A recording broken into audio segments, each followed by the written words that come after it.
Anybody knows what exactly is phishing? What is phishing? What's the purpose of phishing? I'll be sharing the screen in a while. Okay.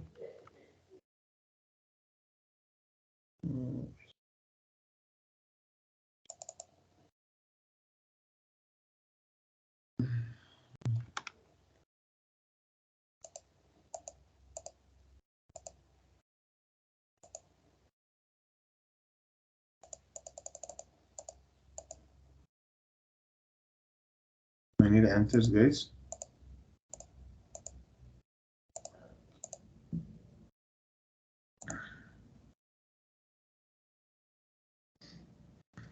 Phishing malicious content in an email or any file in the mail. Okay.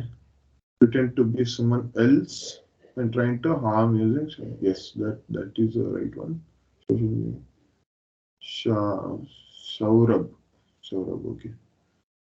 KKB, who is this person? This is kind of attack that attacker sends the email to few weaponized. Yeah, that is also good. Good one. Sending email in legitimate format, making. Yes, exactly. Attackers will send a message. Yes, right. Hack through email. Okay, that's one of the way. Yeah. So pretty much everybody gets it, right? So you see a couple of replies. Yeah. People who are not sure, you can mention that they are not sure. That is also fine, but I need some replies, guys. Okay. You don't have to be accurate. I don't expect every right answer, but some people who try is always good, right? It's good that they're trying. Attacker he disguised images. That is also a good one. Okay. All right. So we'll be learning major things in terms of phishing. The reason phishing is becoming more important because you know the tension between Russia and US right now. So a lot of phishing emails, lot of malicious emails, lot of targeted emails, and lot of malwares are being thrown out here and there when between two countries. So at this point in time, not only at this point in time, earlier also, there was a lot of issue related to phishing because I'll give you a clue wherein, the majority of the compromise of devices in an organization happens through phishing itself. Okay, that's the highest. Let's say the count value up to 70%. Okay, the compromise that will happen is to phishing itself. The rest 30 to 40%. Okay, it will be considered as through domains or links or malicious web pages. Okay, that will be the scenario. But majority of the time, compromises does happen through phishing. So that's the reason phishing will be a major priority in among the companies. And phishing, any sort of evaluation in terms of phishing or any knowledge about phishing is a 100% yes when it comes to interview questions. So you will face 200%, you will face questions related to phishing. There is no question that anybody would skip that part and continue with some other process. Okay, so that's the reason I'm focusing on phishing a little bit high because it is one of the definite question that they'll ask, either scenario based question or any other question. Okay, so let's start and understand what exactly is phishing and how we'll deal with it and how to recognize one. Okay, that's a key part. You have to recognize one with the other. Okay, so people listen very carefully. Okay. So basically, phishing it's a social engineering attack. Okay, social engineering attack wherein the attacker sends the fraudulent mail designed to trick the user to reveal sensitive information. Okay, or to deploy malicious software. Okay, did you guys note it down, or do I want to repeat it? Whatever it may seem fit. Okay, it's a type of social engineering attack wherein the attacker sends a fraudulent email okay, or a message designed to trick the user for sensitive information or to compromise through software or a link or a any sort of event. Okay, so the hackers, what they are looking for basically is the hacker is looking for any credentials, right? Credit card, social security number, right? Any password, any sort of credential that matches or any data that has been resided in your system, right? So that's what they are targeting for, right? Few things will be targeted, few things will be anonymous, right? Without knowing, randomly they'll send off to thousands of users, maybe trying to compromise anyone. But in few cases, it will be targeted, right? It will be targeted to specific uh, process. Okay, okay. It's a type of social engineering attack. Okay, wherein an attacker would send the. There is nothing in the screen actually. I have to show it later. Okay, there is nothing in the screen. It's just from me. Okay, wherein the attacker sends a fraudulent email, okay, designed to trick the user to reveal sensitive information. Okay, uh, you don't have to exactly mention what I say. You can come up with your own phishing email what do you call definition, because there isn't any fixed. I mean, there is, but you can follow that. But it's better that you put on your own terms and tell to the interview. That will pretty much make more sense. Okay. Um, Type of social engineering attack where wherein the attacker sends a fraudulent email. Okay. Fraudulent mail or message designed to trick the user to reveal sensitive info. Okay, so that should be the pretty much the brief definition of a few things. Okay, so there are different types of email as well. Okay, email phishings. Okay, that will be your assignment to identify different types of phishing emails. Okay, so please make sure you take that assignment and put it in the group.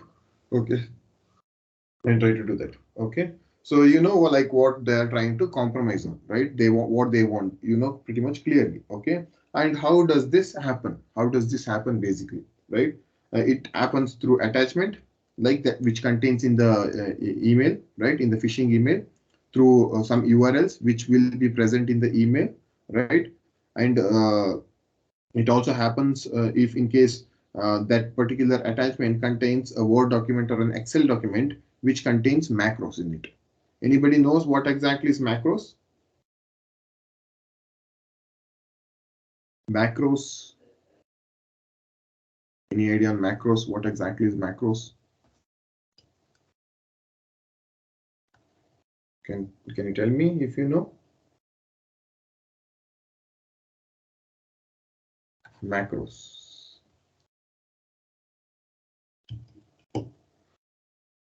KKV. Malware in the software file. Microsoft file is called. Not exactly.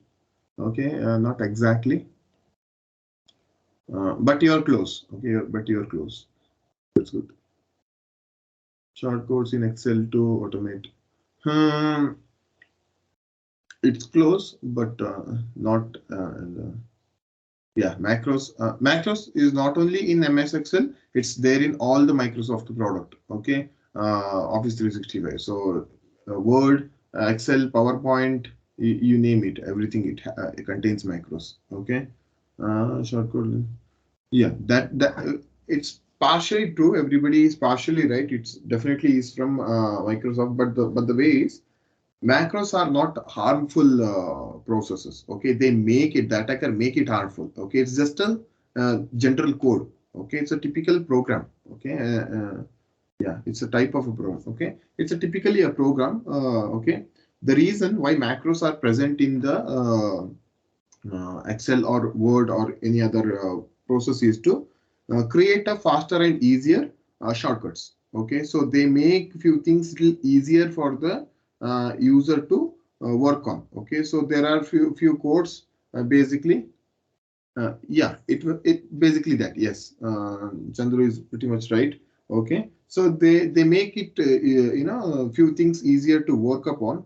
Okay, they are not specifically malicious, but what happens is, it's a code basically. At the end it's a code, and that code can be modified, right? It can be modified according to the person's will, right? So what happens, this attacker might compromise that macro script or a code to to embed his own code in that and pretty much send the email to the user, right? So when the user receives that particular email, it's just Excel, right? He doesn't know anything. Maybe in case if he clicked, that code behind that particular macro in the Excel will get executed, and pretty much depending on the code, it will do its own tricks, right? So what kind of code it is, maybe a backdoor will get opened, right? Or a persistent threat will get attacked, or a malware could be installed in the user system, or a bot could surface, right? It could be anything depending on the user.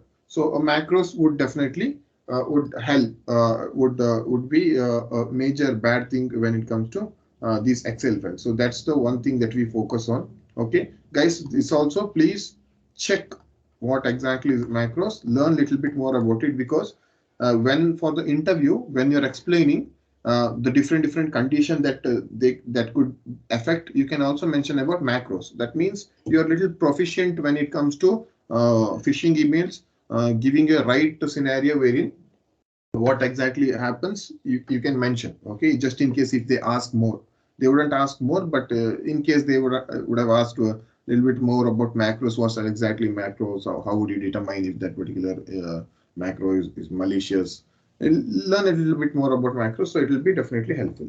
Okay, so using macro scripts, they can compromise the phishing through phishing email. Okay, so macros are basically, I'll give you a short intro. Macros are basically it's a built-in built-in category that contains in MS Office. Basically, these are bits of computer code. Okay, these are bits of computer code which is present in the VBA, Visual Basic Application. Okay, it's created by Visual Basic Application. Okay, so that would pretty much suffice a small answer for you guys. Okay, learn a little bit more about macros. You'll understand a little bit more detailedly, so you can correlate that with your phishing email. Okay, right. So that and different types of phishing email, yeah, that is your assignment. So please go through that, learn it. It will be definitely helpful. Okay, you won't regret it while you're explaining. Okay, it will help your answers to be more clear and refined. Okay, so you need a refined answer. You shouldn't answer as if you have just experienced phishing, right? You have to tell as if it's been a part of it. You have been a part of it from very long time, right? So please make sure you learn about it so that your answers will be refined. Okay. Okay. So I'll right now let's focus on phishing in the term. Okay. So here there are different ways to identify phishing. Okay, please listen very carefully, guys. This is very important. Phishing. Okay. Till now, did you guys understand what exactly is phishing and what are the ways that can be compromised? Right? Through attachment, through attachment through macros, other general PDF attachment, or URLs that can be there within malicious URL that can be present in over there, right? Or people who are just generally replying, they might also get issued, right? Yeah, normal difference between normal macros and phishing macros. You can say how macros can be malicious. You can search in terms of that. Okay, don't have to differentiate, but how macros are just a script. Okay, it's just a script which is developed by VBA, which is general script to automate the process of some process. Okay, automate some process. So basically it is that, but how that can be modified into phishing, that is what you have to learn. How macros are considered malicious. Okay. All right. You hopefully you understood what exactly is there. Okay. This is the reason many organization would do simulated phishing. Anybody knows about what exactly simulated phishing? Anybody heard about that? Simulated phishing. Did you come across that term, simulated? Maybe in your company where you're working, they also would have considered, but you might not know, right? Maybe you might not know, or maybe you know, but you didn't realize it yet. What exactly is that, right? Avinash says yes, he knows. Okay, Sumit says no, Sai says no. Okay, anybody else? Yes, no. Phishing test. Yeah, yes, that's exactly right. It's a phishing test. Okay. So what happens is, since these phishing are not known to everyone, what we do is just to spread that awareness. Okay, and also at the same time, not only spreading awareness, at the same time, we'll understand how many loopholes we have. Like loopholes in the sense, how many defaults that we have, wherein pretty much we'll get an idea that who are the users who are not aware of phishing activities and might have a chance of getting compromised in the future, right? Malicious mail will be sent by the internal team. Team to check the following. No, we don't send malicious email. We send general email, which is non-relevant. Okay, which is non-relevant, and they'll try to people who are not aware of this, they'll try to click it. Okay, we never send a malicious email. Okay, because that's like from like general email. Just it's called simulation mail. Okay. Yeah, that is good. Yeah, it's good. Okay, not only from HR, but basically from any like let's say it could be like our company is hosting some of the organization event. Please click on this. Something like that they would give, right? Internally, it doesn't continue. Yeah. So basically, we just want to know that whom are trying to click this random email, which which is not even relevant, or it doesn't even come to their working process, right? So yeah, exactly. So many people know about it, right? So what we do is not recently, last year on 2021 October, November, we sent a simulated phishing email to all of our organization. Okay. So we'll get an idea on how many people are aware of phishing and report it through phishing button, or how many people are unaware of phishing and click on the email, right? So that is to check, not only spreading awareness, to check the loopholes that the company has also. And whoever clicks on the particular link, right, will get automatically, it will be gotten through us through proof point, obviously, and we can determine that who are the people requires more knowledge about it. Later than that, we'll send out a basic survey of which they need to complete in a certain period of time to understand about phishing. That survey will be all about what is phishing, basic knowledge about phishing, and what you have to do and what you shouldn't do. Right. So that's how a simulated email is sent, just to improve our users' knowledge. Okay. It's common in many SOC. Okay, it's common. You may also be working in that phase, or you may not. So it depends on the organization. If they want you to involve, they'll involve you. Okay, pretty much like that. If you have good knowledge in terms of phishing, they'll definitely involve you. Okay, all right. Now that is that. Now let's see ways to identify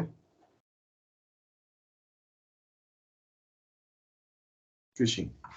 Okay, what are the ways to identify a phishing? Okay.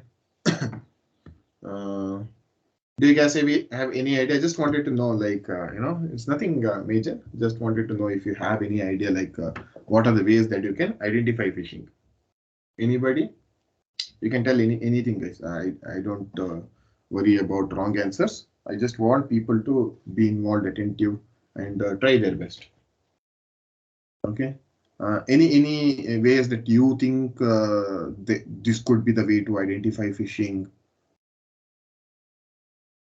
No. Not reporting, ways to identify. So when you get an email, right, you will see if this is a phishing mail or not. How will you determine if that is a phishing mail or not? Okay, Rahul is right. Domain names. I have to check domain names. Okay, you need to check domain mail ID. Okay, wrong grammar, spelling mistake, no proper structure. Yes, that is one of the basic criteria. That's good. Okay, suspicious domain names. Okay, header. No. Header. See, as a user, we'll not go directly to the header and check, right? But header is a very good answer. Okay, definitely header. Yeah, but normal people, they won't check on headers much. Well, they won't. Even if I'm getting an email also, I won't check headers. Right? So email ID, email subject, signature, that is there, but not up to the point. Wrong email heading. Okay. Email ID domain by little different. Okay. Okay. Content and header. Okay. Good. Seems urgent. What seems urgent? Okay. Okay. I see a lot of good answers here. Okay. Like Bill Gates, huh? Damn. Oh, people will reply off direct. Okay. Give some praise and award. Yes. Okay. Yeah, that is also very good. Will give you good prizes and good bonus and all stuff like that. People will fall into that. Free spinning, you'll win a mobile, do a free spin. People will be like, okay, I'll get iPhone and they'll spin off, right? So yeah, Amazon vouchers. People will get greedy when it comes to Amazon vouchers and free iPhones. Okay, yeah, that's a good one. So those are the things that we'll have to be, look after, right? We'll have to look after those things. I'll give you few common details. Okay. First thing is the company which is legitimate, right? If it's the actual company, they do have a domain name. Okay, somebody had mentioned need to install or update or user account will get deactivated. What is that? Need to install or update or else your account will get deactivated.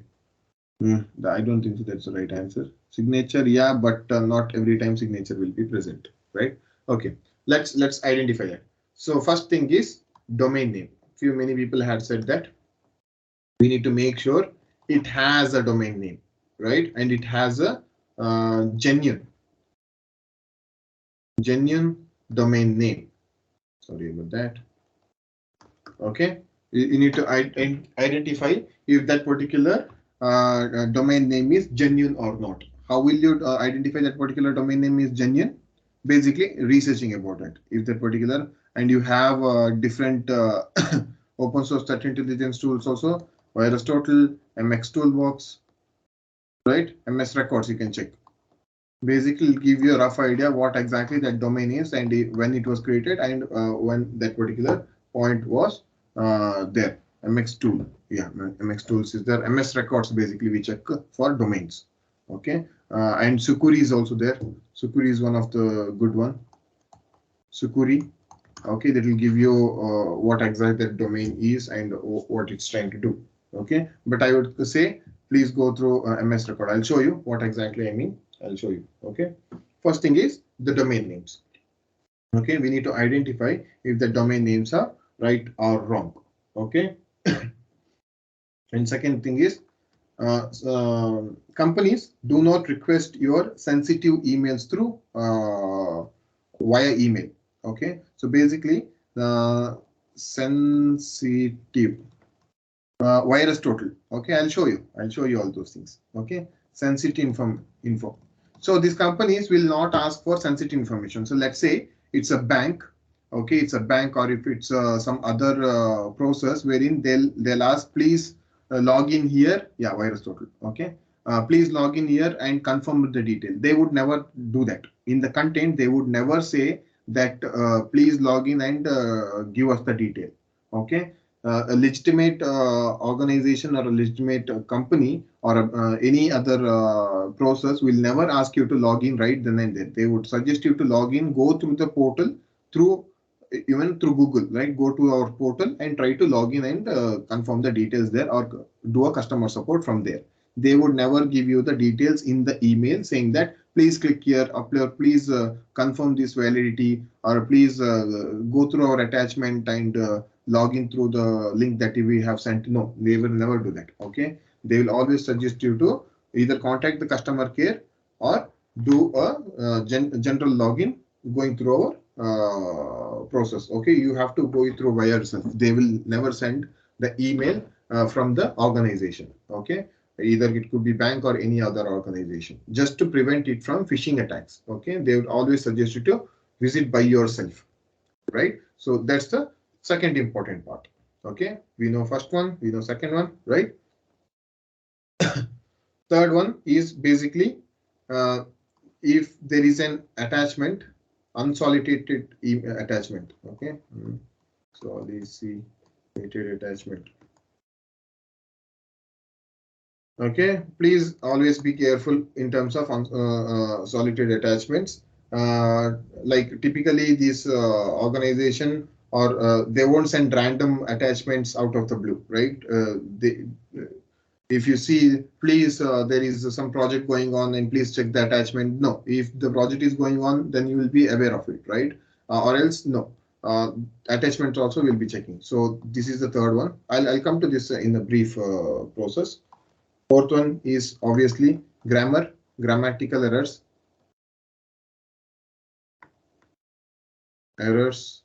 or structure. Okay, structure of the email. So you'll be checking the structure of the email as well. So to see what kind of contents are there, if the contents are representative or if the contents are doesn't have any spelling mistakes, so and so. Okay, so and so forth. But I wouldn't say this will be that efficient, but we will be strictly focusing on these few things. And apart from that, I'll show you a few other things as well, which we'll be focusing on. Okay, so let me just go to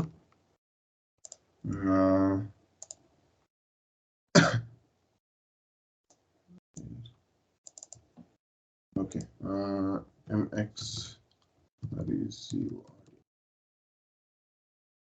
You can see my screen, right, guys?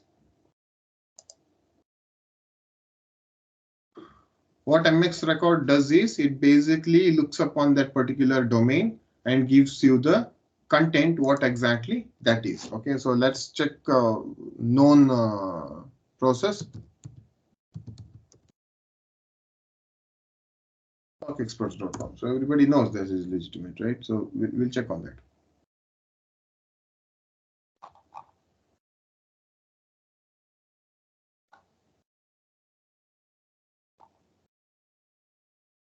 Okay.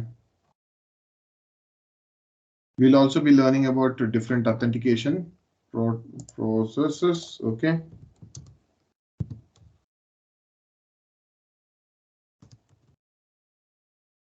There is one more.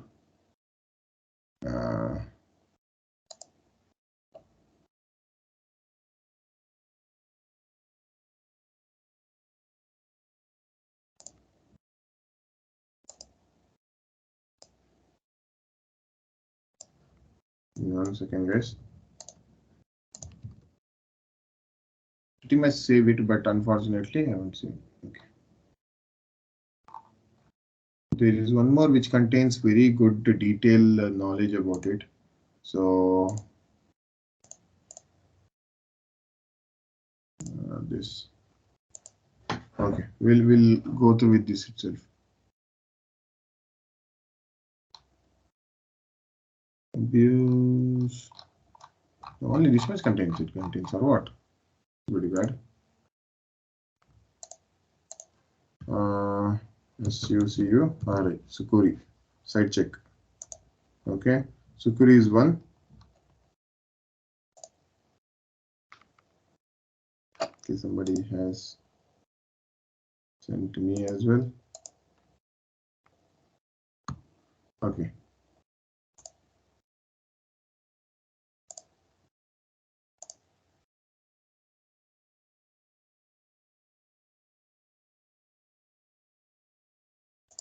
Not SOC expert, it SOC experts. Yes, there is there. SOCexperts.com. That's why you see the different email structure which you sent. Hari. Sharing computer sound. I don't want that. Okay. So Sukuri is also one of the site checking process. You can use this if people virus total. Okay. This is also, so you will be using all these open source threat intelligence tools in order to identify different category based. Okay, so just to understand what kind of details that they give you. Okay, so like this, you can see a particular domain. You see there are number of different antiviruses, right? There is Malwarebytes, there is K7 antivirus, right? There are where is this? Avera. There is Alien Vault, right? There'll be McAfee also somewhere, right? So there are many antiviruses which contains the domain information. The signature is basically recorded, so they will pretty much get you the answer. Okay, as you can see, SOC experts, it's pretty much good. But if you take any malicious one and put it, it will show it as red or yellow or red. Okay, this also will categorize itself as 1 or 2 is fine, but if it's more than 7, 8, 25, then it's a bad thing. Then you'll have to look it up. Okay, SOC experts, as you can see, the owner who is will also check it through who is. Okay, you can also see it, the IP is not blocked by any blacklisters. It's successful. You can see there is good positive informations here, right? Full data is there. It also says name Microsoft contact. So how much detail is that? This gives you a right process. Okay, so you can see here in who is also it will say almost good things. So you can see it was registered at 2014. So the older the domain, the better. Okay, because you will see there's a genuinity over there, right? The older the domain, the better, right? It says it was registered at 2014, right?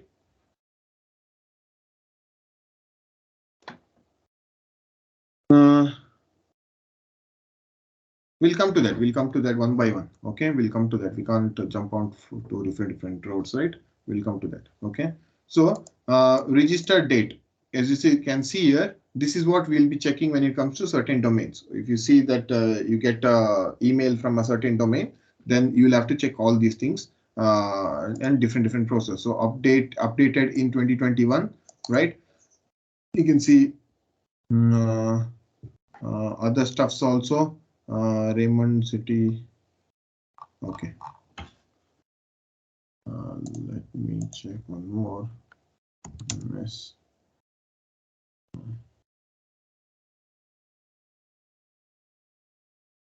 Yes,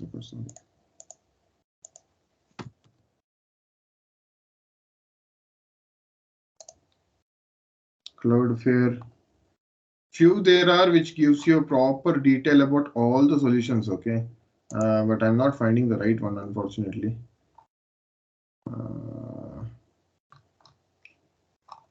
Okay, when I get, I'll check it out. Okay, DNS lookup. Hopefully this is the one. Yeah.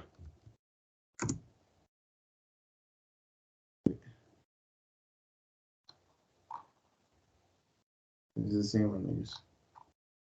Okay, doesn't matter. So you know that particular process is right. You having worked on different structures wherein you saw this particular email is accurate, right? Sorry, this domain is accurate. So let me come back.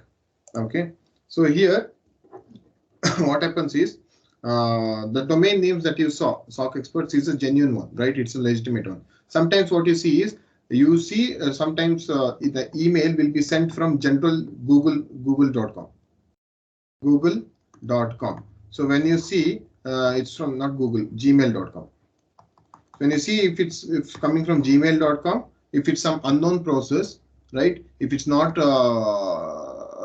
which pretty much reflects on your organization or something else, if it's some random mail that is coming from Gmail, completely block it. It's a spam. Okay, because see, anybody can create a Gmail, right? Even I can create a Gmail and send to some person or some organization saying that please click on this link and try to do something about it, right? So whenever you see gmail.com, which is not a domain, which is not a domain name, please block it. Okay, that's a spam. That's a spam or credential stealers. We call it as credential stealers. They'll some people who are trying to gain access to the user's identity or detail, right? So you might see if it's from a domain, you might see from some particular domain.com. You know what you have to check on, right? You have to check on the integrity of that process, or else sometimes what happens is you will also get some gmail.com. Okay, if it's not known, okay, if it's not known to the user, just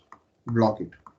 Okay, if it's not expected from the user. Okay, sometimes what happens is some clients may generally send it through their Outlook at the same time. So Outlook is pretty much fine, but nobody will send it through their personal Gmail, right, guys? So anybody can create the Gmail and pretty much tell that it is important, right? But that's not how things work. That's a spam. Okay. So let's check on with few example. Okay, I have a picture out here. Can you read and tell me if this particular email is spoofed or a phishing email or a genuine email?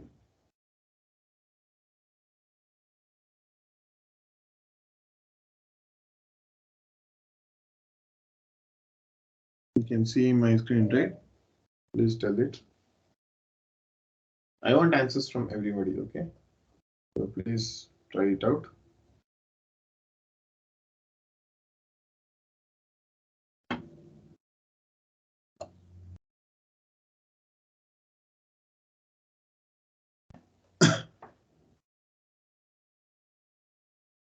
Phishing or not phishing?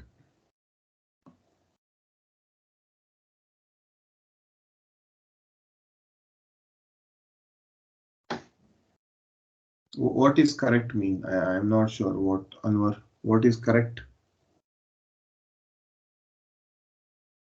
If it's a phishing or not phishing, that's what I'm asking.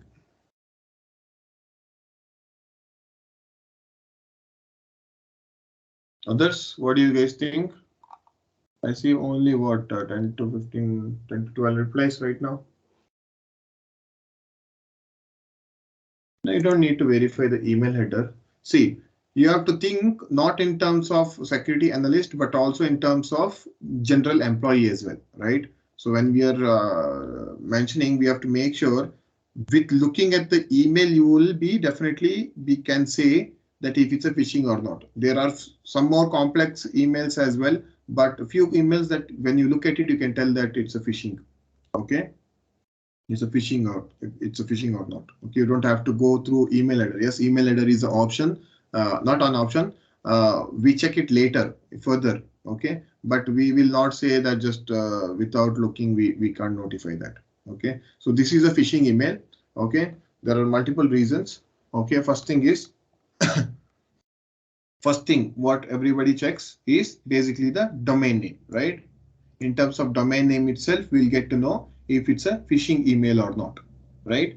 So we don't need any, to see this particular email, we don't need a header. We can just see the domain and check and tell that it's the different process. Yes, header is definitely required for further research and further process because we can't conclude on only one part, but we can definitely say this is a phishing email.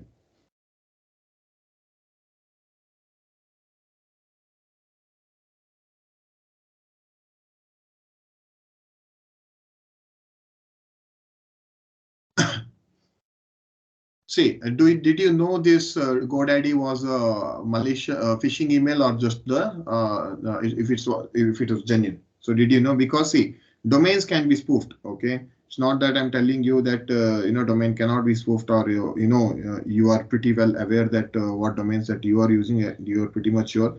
But you need to understand that you are a security analyst. You are looking for a wide variety of things, right? You are not sticking up to only one part. There is a reason when you called an analyst. The reason is being because an analyst would different view things very differently and in different terms and techniques. Okay, that's why you are called as an analyst. So when you look at these things, you have to identify certain few things at the beginning itself. By looking at the mail, you should be that proficient enough to identify if it's a phishing mail or not. Further research will definitely come, but by looking at it, you will definitely can understand, right? So you're telling me that GoDaddy you are using, and this is pretty much genuine.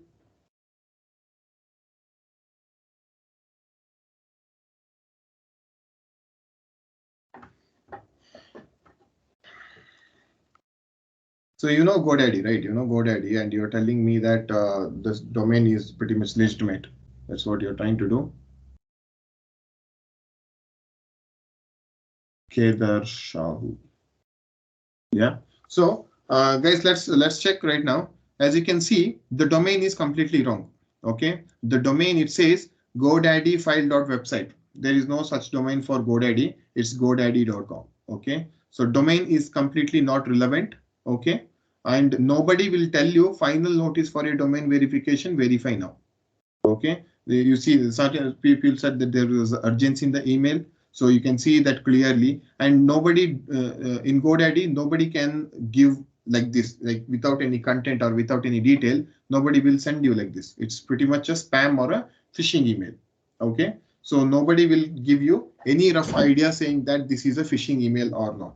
Okay. So pretty much people identified this as a phishing, and it's definitely a phishing. It's not a genuine email, because anybody can create a GoDaddy. I can do a validation script behind this and try to do mimic the same process. Anybody can copy this GoDaddy logo from the Gmail pictures and put it here, make a background research about this, put a drop down box here, right? In the background validation, put few checks and tell it that I'm from GoDaddy. No, right? There are plenty of similar websites which represents GoDaddy, but they are not GoDaddy. Okay, they are fake domains that the hackers purchase, and they'll try to make sure that they mimic the same process what the genuine process do. Okay, so we'll check few others as well just to get a brief idea. And yes, we'll come across domain also, but let's make sure that we identify certain things when we check the email itself. Can you check this one and tell me if this is a genuine phishing or not?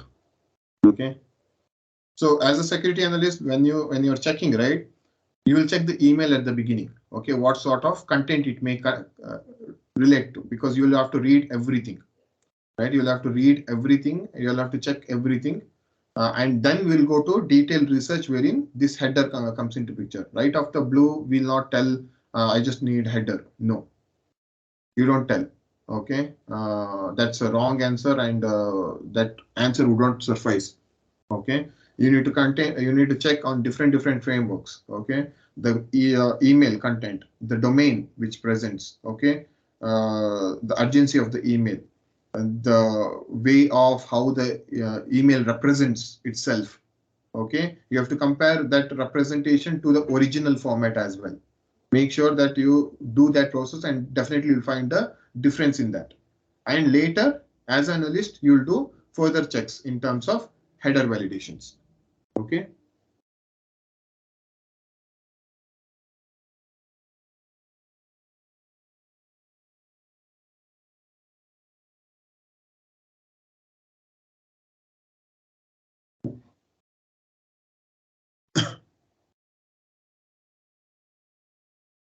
Phishing.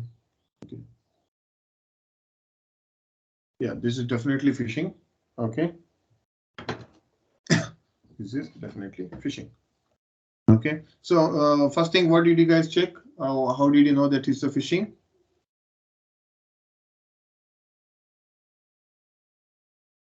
So it is sent from some American Express saying that it administrator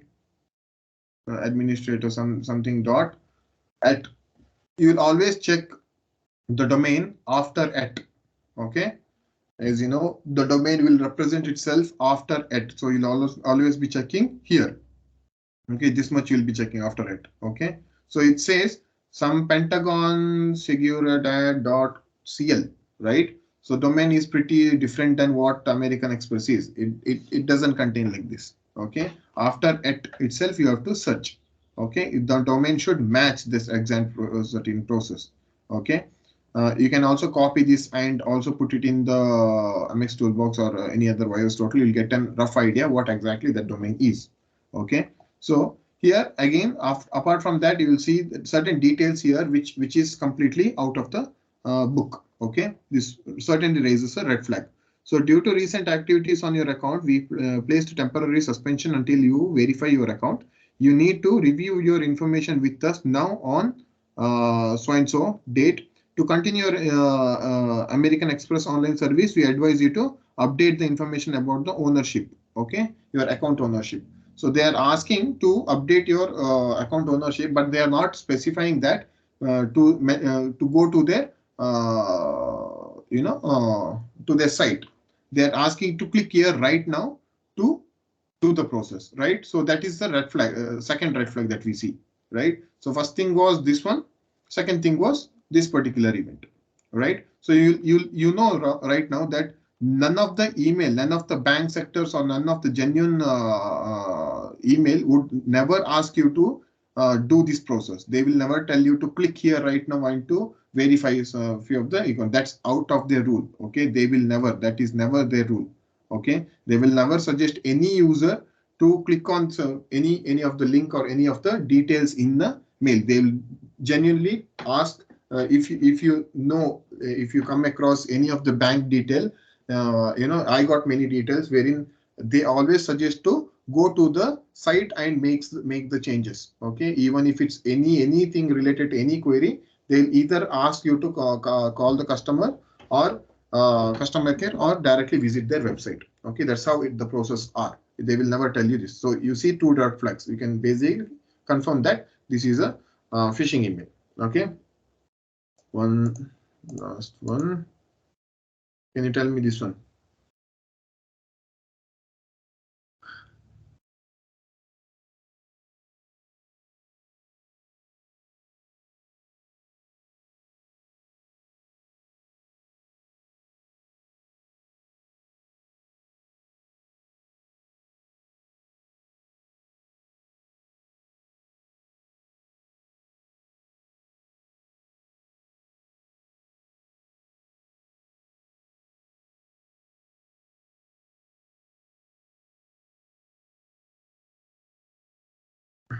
Check the domain, guys. Check the domain.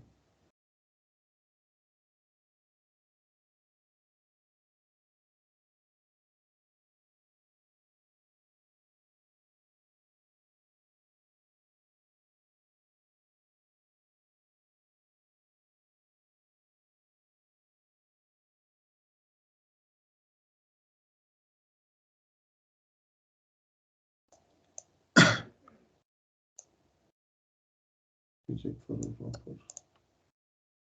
everybody. We're in the same page. Can you check?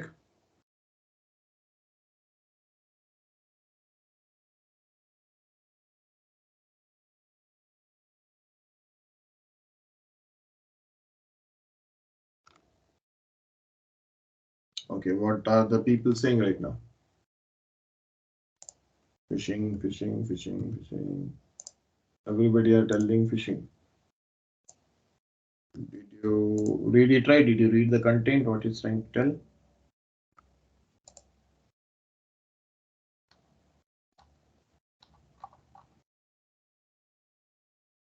Yeah. Did you read it? Okay. Many people consider this to be phishing, right? Anybody else has a different idea about it? Yeah. Anybody? No. Okay.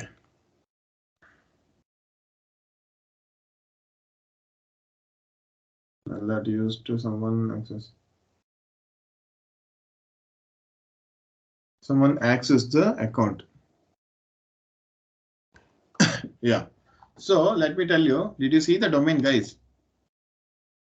Did you see the domain? Yeah, this is not asking for sensitive information. At the same time, did you see the domain? It's from PayPal.com itself, right?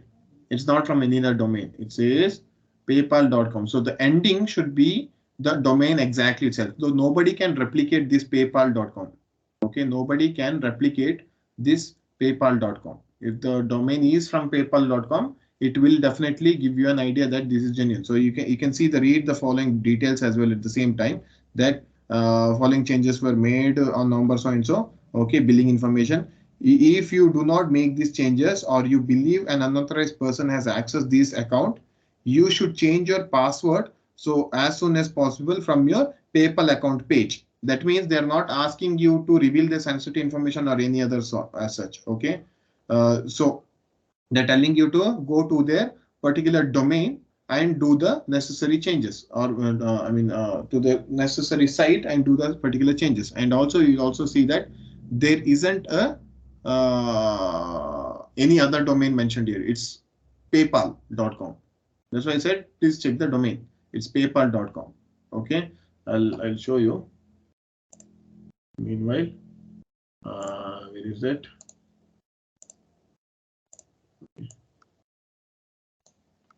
As you can see here, I did the same initial paypal.com. So this is the exact domain. It doesn't matter what is here. Okay, this they can never replicate. So this is a part of subdomain. It is a subdomain, but you can see the domain here, which leads to paypal.com. Did you see, guys? That's why you always have to check the domain names. Okay, you see the difference, integrity, right? Intel paypal.com. Where is it? .com. So this is a subdomain. This is the main domain. It reaches to paypal.com itself. So this is a pretty much genuine site. Okay, this is not something malicious or something weird. Okay, as you can see here, see demarc record, everything is pretty much clean, right? So this is how you can pretty much check on different process. You can tell that this is a genuine or not genuine based upon certain things that we initially. Okay, there are so many other things to consider, but initially we definitely look at certain stuff to identify what exactly that is. Okay, so let me, I'll give you one more wherein, can you see here? Check on the domain, guess. As I said earlier, domain is the key factor. You have to check the domain at the any given time. Okay, check the domain. This will give you, this is a spoofed. Okay, this is a spoofed one, I'll tell you, because there isn't much time. This is spoofed. What do you guys think about this? Check the domain. Did you guys check the domain here?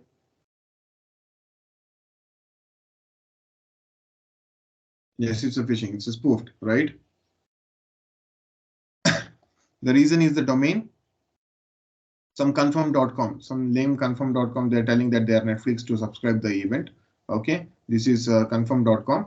This is a phishing email, and at the same time I can see update payment request. They are asking to update the payment request.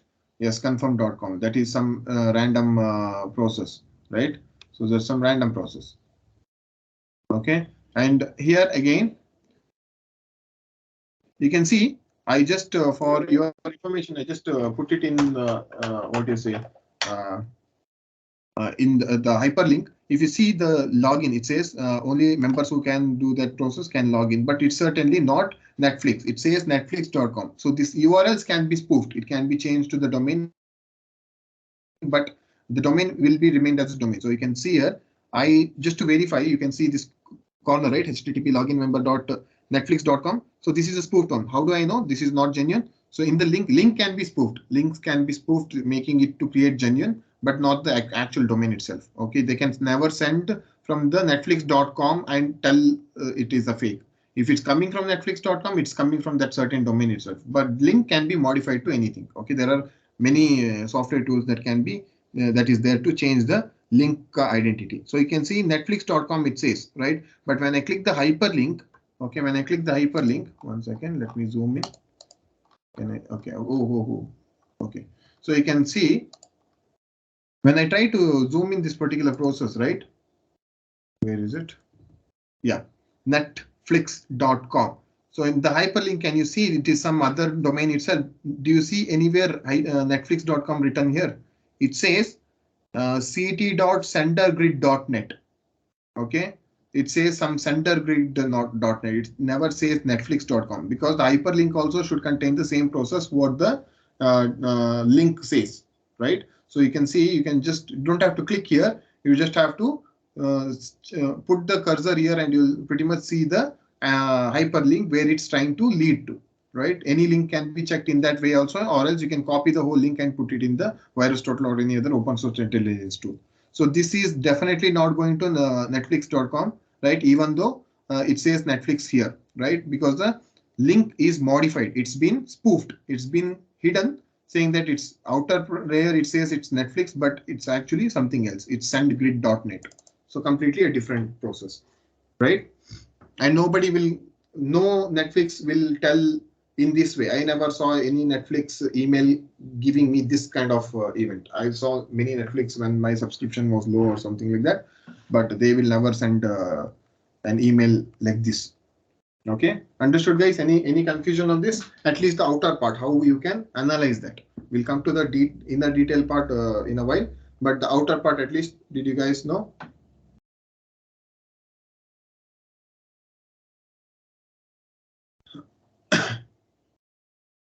Okay, Avinash, your question was related to this one.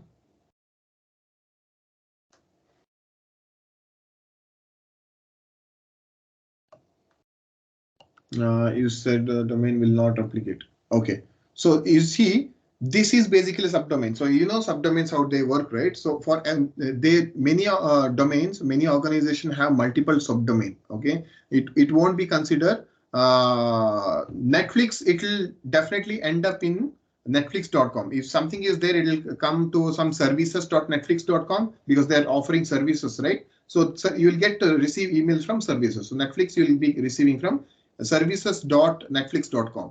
So that will be how it will be represented. Okay. But in this case, you see, the ending should be the domain itself. That's what I'm trying to say from the beginning. The ending factor, okay, should be domain itself. So paypal.com is the ending. Okay. That means the root is trying to reach to this particular domain. Okay. This particular domain is trying to reach. Okay. So you can see here,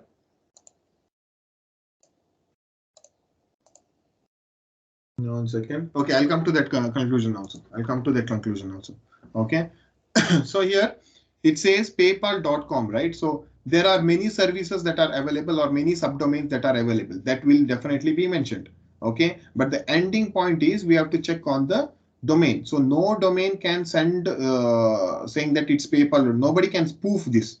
It is coming from PayPal itself. If it's ending from paypal.com, it is coming from paypal.com itself. Okay. So as you can see here, this doesn't contain any subdomain. Do you see any subdomain related to Netflix? There, if something is ending from that particular process, then it's fine. The majority of the other scenarios as well, as you can see, nothing is ending from americanexpress.com. Nobody says that, right? Even this also, as you can see here, nothing is ending from godaddy.com.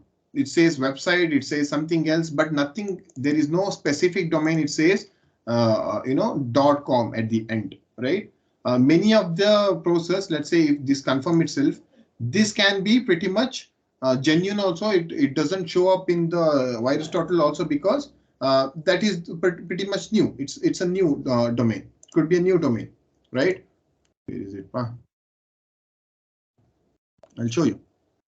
That's why I tell you, just based on the, you can look it up, you can check, but you cannot come to a conclusion saying that this is genuine just by looking. You have to do some other detail check as well, but by looking at it, you will get to know this is phishing and you have to do further research on that. Okay. Sorry about that, guys. Where is it? Okay. Confirm.com, right? Let's check. Okay. It's not mandatory that since it's proved, it has to be malicious. Show you.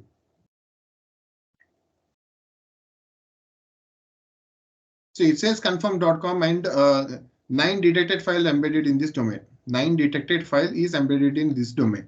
So that means, do you see any subdomains or any main domain which reaches to Netflix? No, right? This is some random confirm.com which is sent saying that this is from Netflix.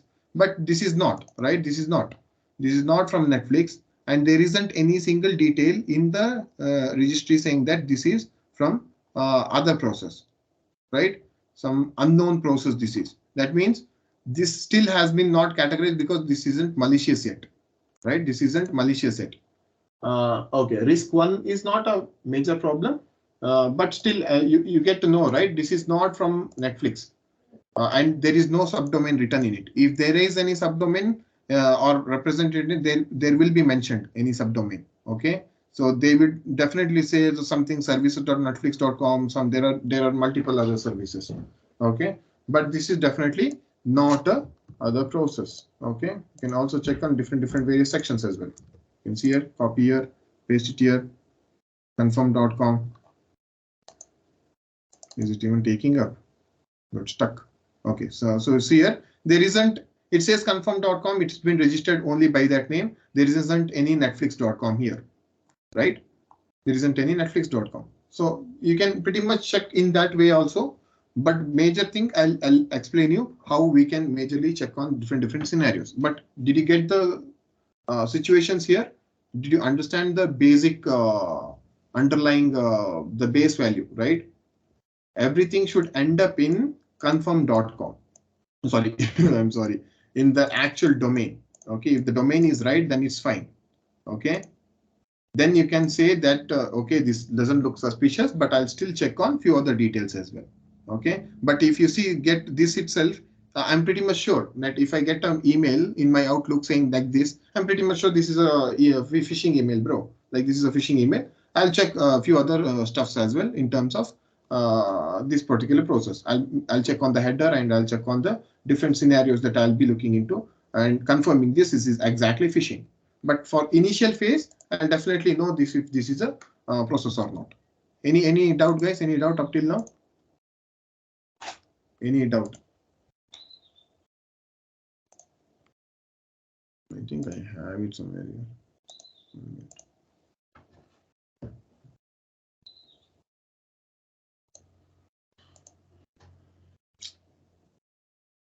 Any doubt, guys?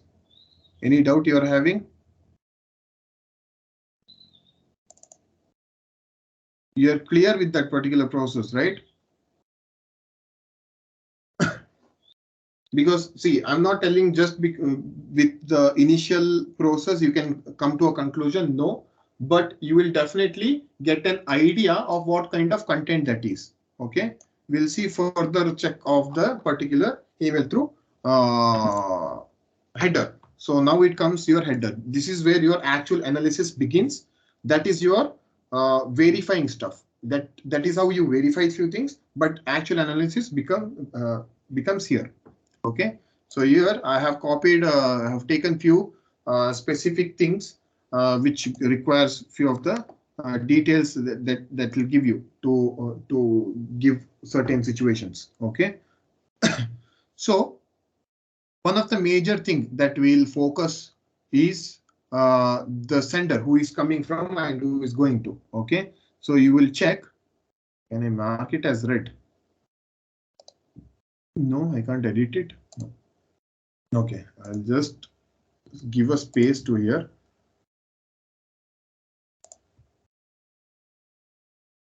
Okay, so how you can check, how you can represent it yourself, and how what are the things that you can check. Okay, if possible, copy this entire thing to give you a much detailed look. Okay, this is the header. Okay, you will be receiving header. You can grab the header from Outlook and pretty much analyze that particular process entirely. Okay, let me paste it here.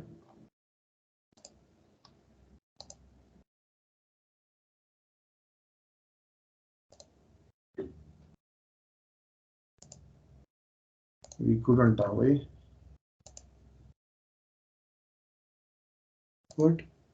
Okay.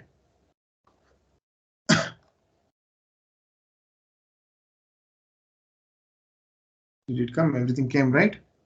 Okay. So let me, for your reference,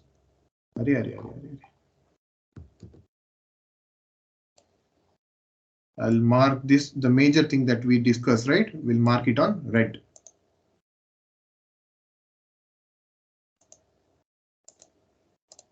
Okay. This is the first thing that we'll be checking. From is the first thing that we'll be checking. Okay. One more thing that we'll be checking is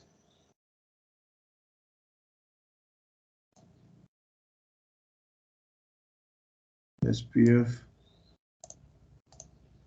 demarc. So in the email, if you are checking out, okay, if you are seeing in my screen, the first thing that we check is in the header is if there are some similarities. So it says from it came from Georgie from morganstanley.com. So you can see it is coming from a genuine site. Okay, Morgan Stanley, you know what it is, right? It's a bank, right? Do you guys know about it? Let us copy it and check it out for your understanding. Anybody heard know about Morgan Stanley? Sorry about that, guys. Let's check Morgan Stanley.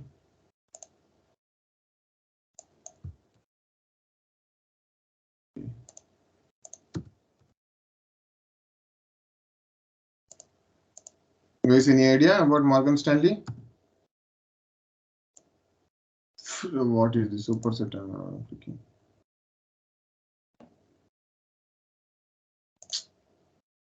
Sorry about this, guys. My system is way too slow.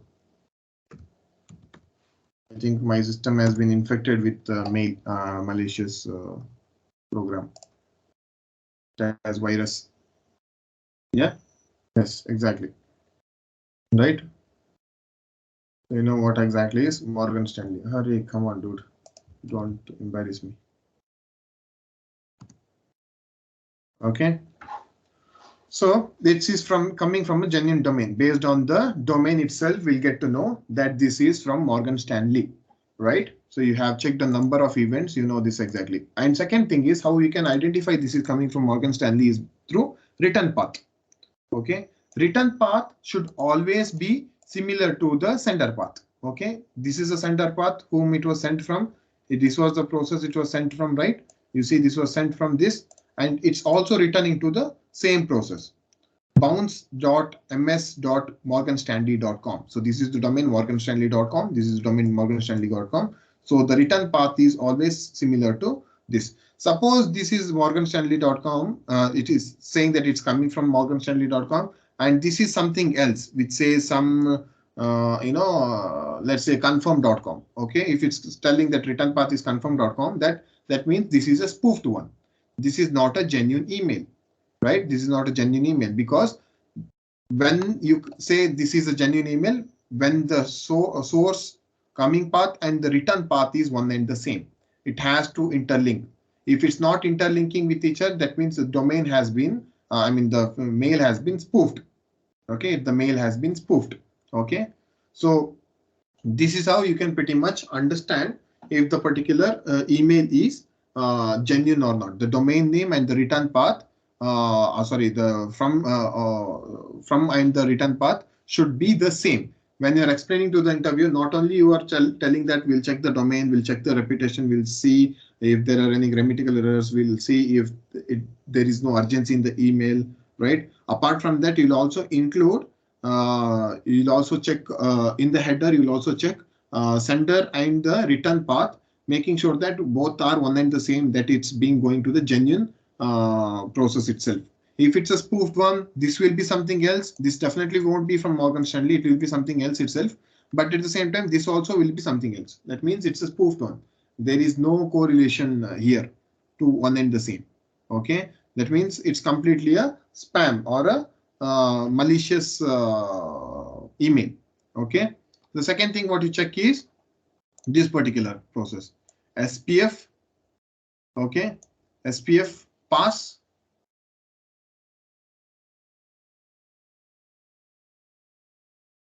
Yeah, it's from Morgan Stanley. So return path in the email which we see in the internal email of the, yeah, it's from Morgan Stanley. So you will see. So the same thing what you see in the domain, right? Where whom it was sent from, this will be the major focus. It will be showing that it's from morganstanley.com. But how you can confirm this is exactly going to Morgan Stanley? You come checking to the header, you can pretty much review it here saying that the return path is also from Morgan Stanley. So that is how you will be able to determine this is a genuine email, because there is a return path to this particular process. Message ID also. Yeah, that is also, that will reflect the same thing. That will reflect this itself. In the message ID also, it will reflect the same thing here, this one. But you are not sure there, right? So that's why you will confirm it again after checking the header. So after checking header, you see this is also from Morgan Stanley, which is going to the actual process. So you are now fully 100% sure that that this is actually a genuine email. Okay. So those are the analysis process. This is sorry, those are the identifiable process where we checked initially that we identified if it was phishing or not based on the identification. But here we are actually confirming it through analysis, actual fact. Yeah, it was said, right? It was mentioned by this process, right? So you are aware of this return path and other process that you need to check on these situations as well, right? Okay, understood. Okay. So apart from this, you are also checking few other contents as well. Okay. Apart from this, we are also checking on different structures as well. SPF should be pass, right? Demarc should be pass. That means DKM is also pass. Okay. So this is how you'll basically check. We'll understand what exactly are these. This needs to be passed so that you will get an clear image that this is authentic. So this SPF, Demarc, and DKIM is basically the authentication request from the domain. Okay, let me just go through the process. Do you know about SPF?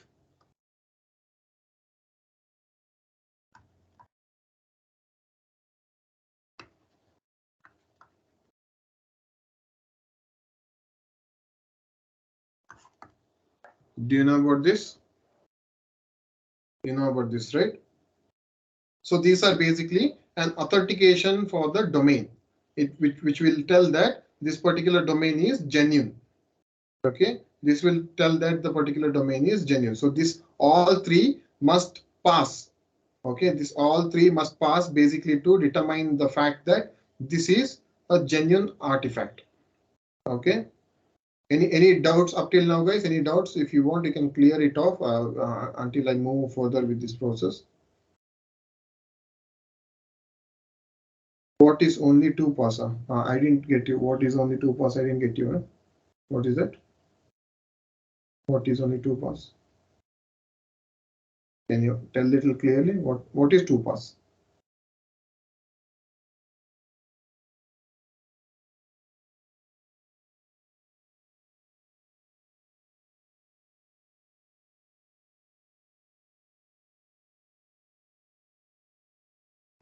My time, Eva. I didn't get your question. No, there will be three. Okay, I'll tell you. No, I'll tell you about it. I'll tell you about it. Okay, I'll tell you. Out of the three, only two is passed. You can pretty much consider, but I'll tell you. It says here which is passed here. Demarc is also passed. No. Okay, I'll come to that. I'll come to that. Okay.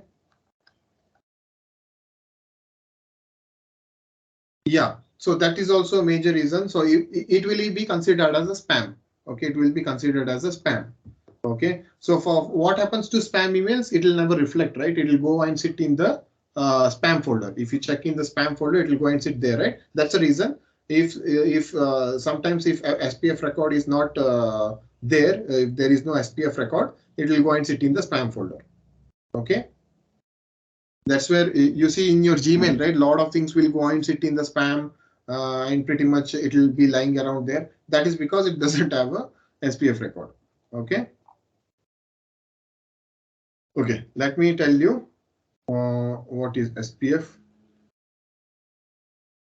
There's a reason I mentioned this at the last. Okay. SPF, which is what? Sender Policy Framework. So this is called Sender Policy Framework. Okay. So this Sender Policy Framework is basically it contains in DNS text records. Okay. This contains it's one of the 3 checks basically to email authentication. Okay. It basically resides in DNS text records. Okay, basically what they do is this actually specifies the IP. With this particularly deals with the IP itself. So it checks for the IP address. Okay, to see if it's genuine or not. Okay, so let me give a small example saying that how the authentication is pretty much made, a real-time example. Let's say I am sending a email to my friend. Okay, not email. Okay, let's take a typical traditional way. I am sending a letter. Okay, I am sending a letter to my friend who is in Delhi. Okay, or Chennai or any other place. Okay, so I'm sending a letter.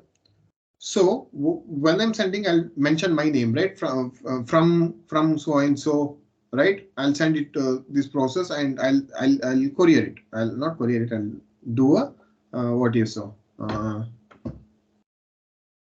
If the no policy is not complaint, to use the domain for 1 second. 1 second is not complaint.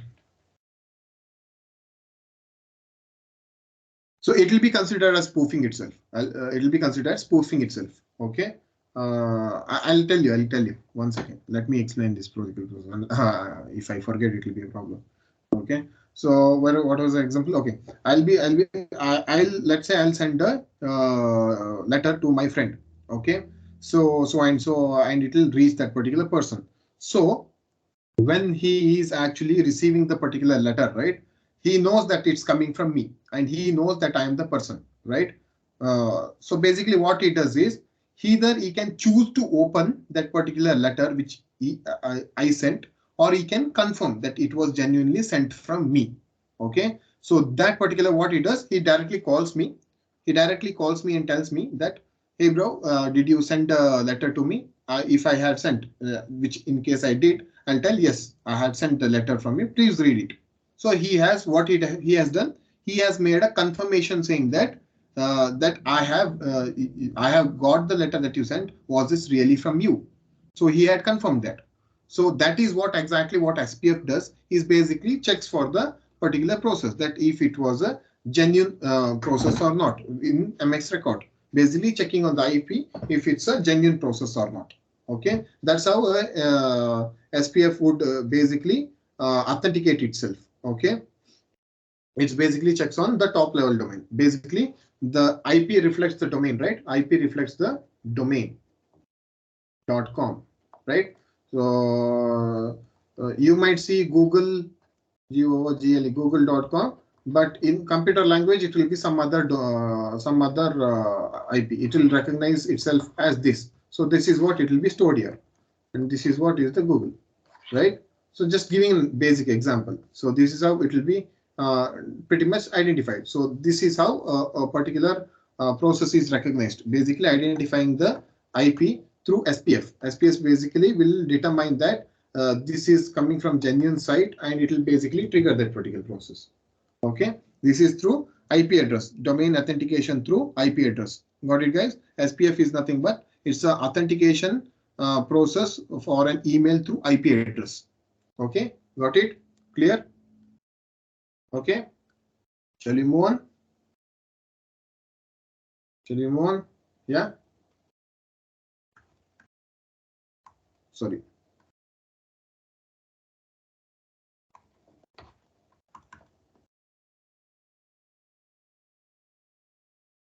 Yeah, there will be SPF record. There will be SPF record. It will be stored in that in for every domain.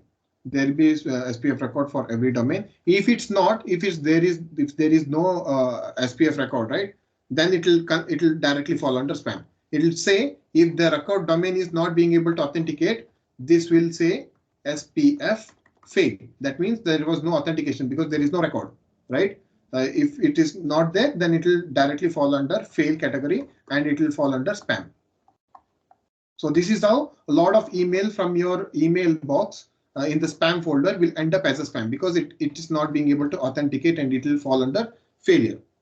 Okay, where only when it's successful you will be able to receive the process, unless or else it will fall under fail. Got it? Understood? Okay. Got it right? Yes, no, maybe.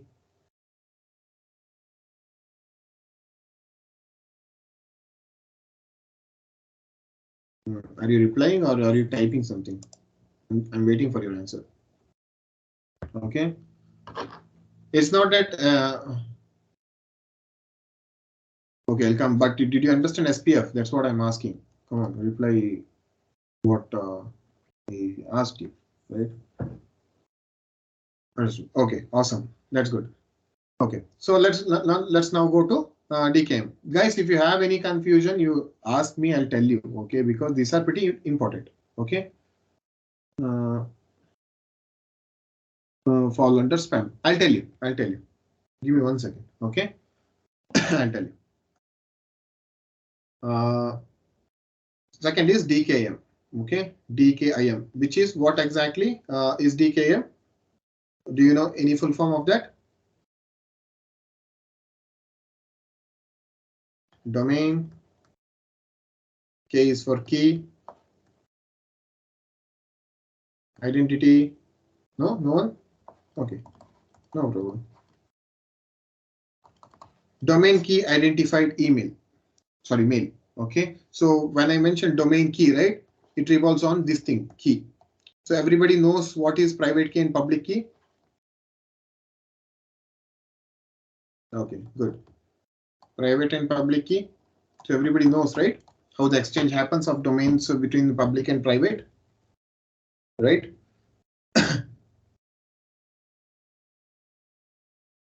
Yes, you guys know about this.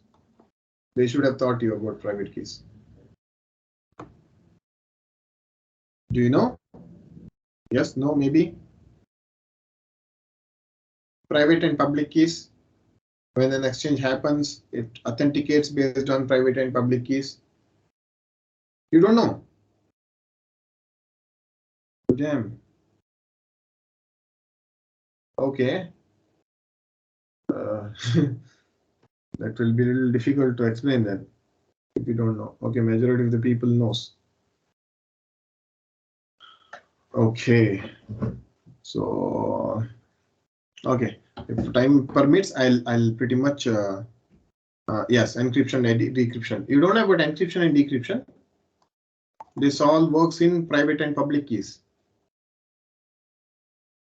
Yeah. Okay. The people who doesn't know, if possible, I'll explain when I have time. Okay. So this all revolves DKM revolves between keys. Okay. This all revolves between keys. So here what happens is basically this also is stored in text records. Okay. Everything will be stored in text record. Okay. So here DKM is there to prove that the content of the email hasn't been tampered with. Okay, the content of the email hasn't been tampered with, and the headers of the email are not being changed. Okay, so that is where this DKM comes into picture. Okay, basically it's saying that sender owns the domain. The sender owns that particular domain itself. Okay, the sender owns the particular domain. Okay. If the domain is owned, so you know, like GoDaddy sells domains, right? So it sells different domains, xyz.com, some other process.com, some other process.com. So you will purchase that domain and you will work on it. Let's say like google.com is purchased from somewhere and xyz.com is purchased from somewhere. So you have to purchase this so that it can confirm that this is your domain, right? That's how the process is pretty much identified, right? So this is where it makes sure that the ownership is genuine, that it is from the person itself, right? So we'll see how exactly this follow. Maintain the integrity of the email. Yes, exactly. Maintain the integrity of the email. Okay. This proves that the email hasn't been tampered with. That means maintain the integrity. Okay. And also it's also says that the sender actually owns that particular DKIM record. Okay. That basically is authorized by the owner itself. Okay. So here what happens is this revolves basically on keys. Okay. So when an email is sent, right? When an email is sent, this is the DNS server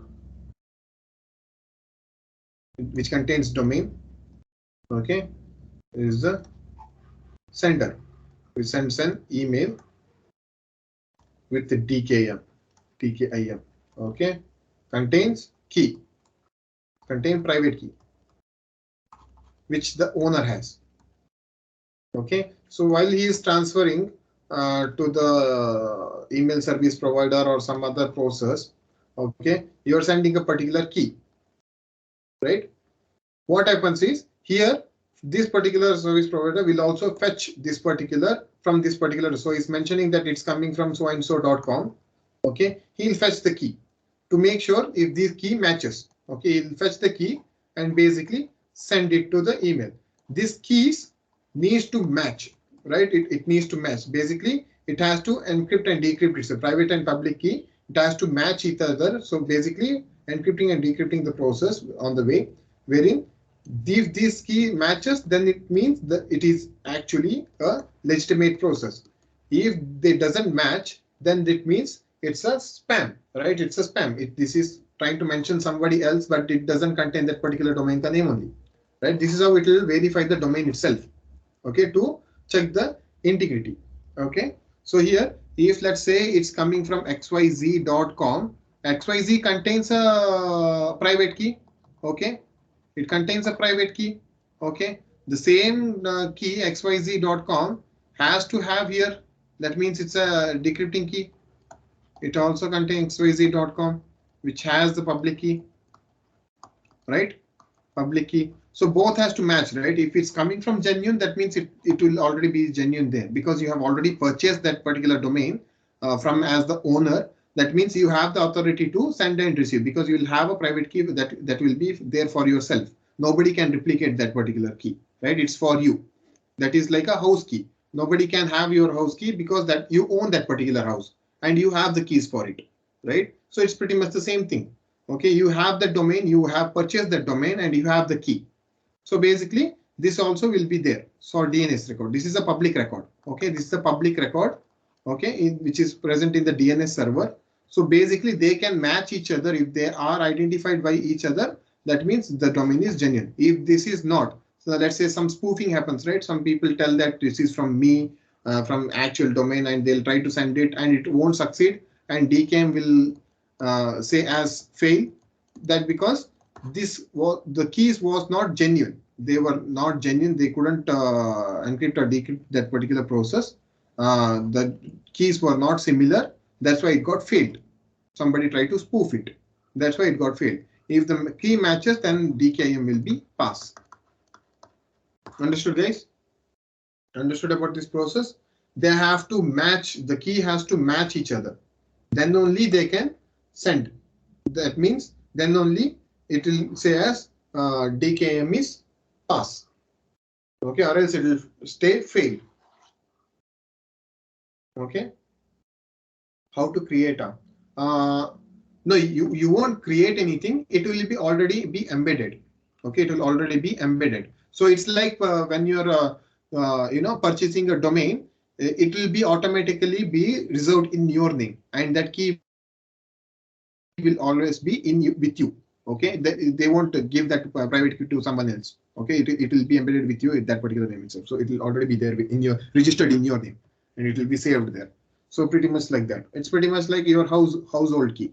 So if you when you construct a house, you have to purchase a key, right? You'll give to the spare key to someone else whom you trust with, and you keep you for yourself, right? So only with those keys the door can be opened. So it's pretty much like that. You purchase that particular domain, you have to both keys. One is with the DNS server, which basically authenticates whenever this process for the genuinity sake, right? That's how DNS works, right? For the genuinity sake. So one key is with you, the another key is with the DNS account. So they basically has to match in order to send the process. Yeah, with your identity, exactly. Okay, that's exactly true. Yeah. Okay, understood, guys? Any doubts? You got it, right?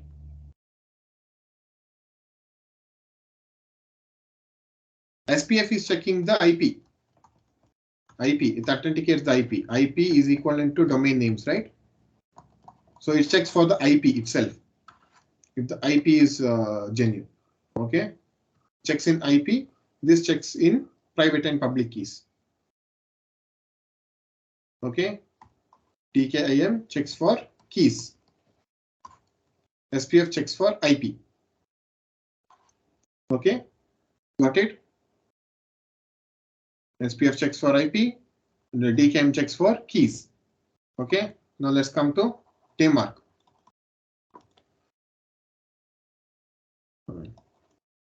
DMARC is understood, Deepak? Got it?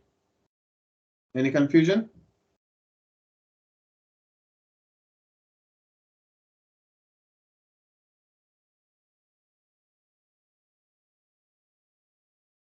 One domain may have different IP? No.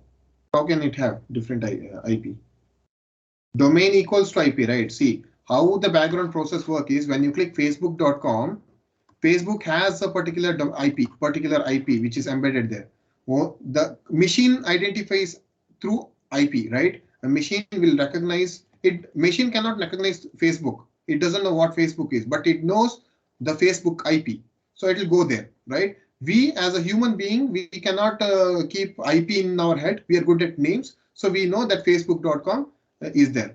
So Facebook, when you click facebook.com, IP will get triggered. IP will go for DNS searching and it will go and fall under that particular. So DKIM will check for this and SPF will check for this. DKIM check for the keys. Got it? So no different IPs are embedded here. It will fall under the same category. So you tell there are different IPs for Facebook. No, right? Facebook has only one IP, right? So it's pretty much in that way. Got it? Understood, everyone? It checks for IP. Just need to understand where SPF falls and where DKIM falls. Okay. All right. Understood? Awesome. So DMARC, it's a pretty lengthy name. Never, never forget this. Okay. Host record. Host record or text record? What do you mean? Host record. Record. Text record, you mean? Okay. Text record is where the process are stored. So the DNS contains text record wherein all the details will be stored of that particular process. Okay. So even DKIM, SPF, or everything will be stored in the. It's like a registry sort. Okay. If you know registry, it will be plain and simple example. It's sort of a registry where everything is stored. So DNS will store it in text record. Somewhere some library has to be there, right? So registries are nothing but libraries, right? So it's pretty much the same thing. Text records are pretty much sort of a libraries where they reside, right? Because it happens through internet, right? So the only thing that goes identifying domain is DNS. So definitely DNS itself will have to contain all those things. So where it stores, it's in the text record. Okay, understood?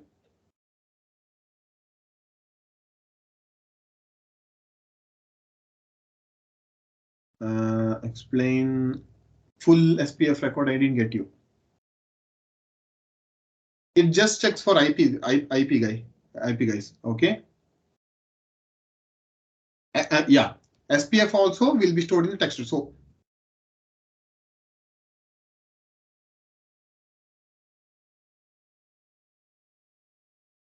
the DKIM through authentication, DNS itself, right? It will check genuinity in DNS itself, right? So everything will go through this particular process. Even the keys are also in DNS server, right? It's also in DNS server. Everything, because since it's a domain, everything will fall under DNS itself. So whatever are there, text records will be stored under DNS itself. Okay. SPF is pretty simple, guys. It just checks for IP. As I said, it will authenticate if this particular domain is accurate or not. If it's genuinely coming from Facebook, if the IP, if there is IP request, it will check if I have requested for Facebook. Okay, I have requested for Facebook. So there is authentication wherein it says, is this IP is genuinely from Facebook or not? So that's what it's trying to authenticate. That is what this SPF is. Okay, understood?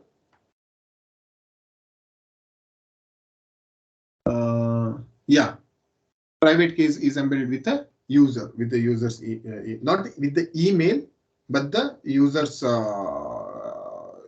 identity. It will be registered as user itself. So I wanted to show you that, but unfortunately I'm not finding that exact domain. Sorry, that site wherein when you click on, we checked on MS record, right, where it says different structure. There will also be name present. That means who has purchased and who has the authority to contain that control that domain.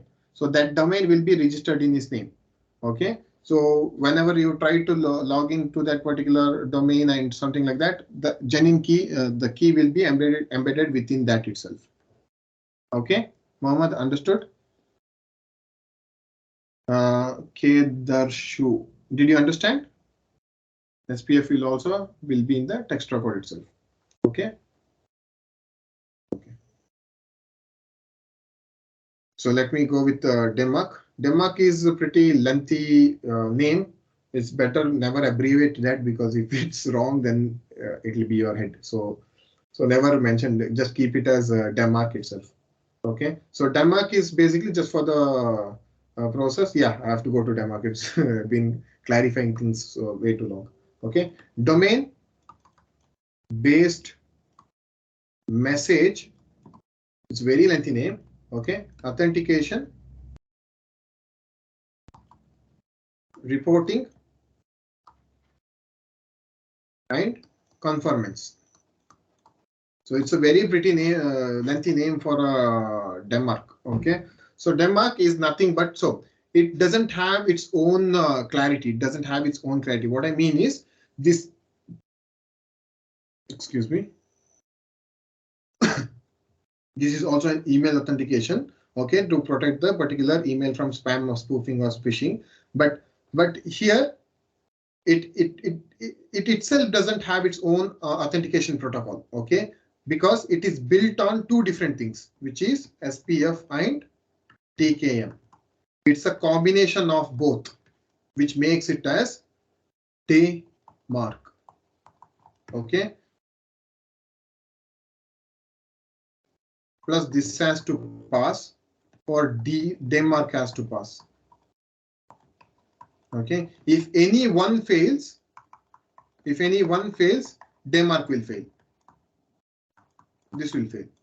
So basically, DMARC is the combination of both SPF and DKIM. Okay. These are the both combination of DMARC. Okay. So when you see DMARC is passed, that's why we see initially DMARC is passed. That means all the other two will be passed. If DMARC is failed, that means any one of the process is failed. Either SPF is failed, either DKIM is failed, or both are failed, will lead to DMARC fail. Okay. It doesn't have its own authentication process, but it revolves on these two things.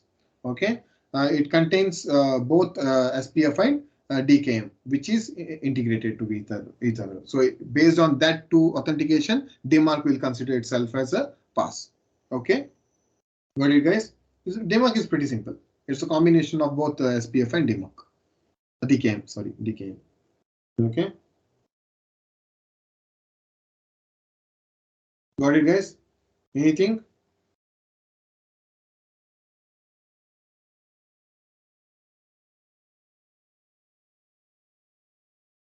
Any doubt?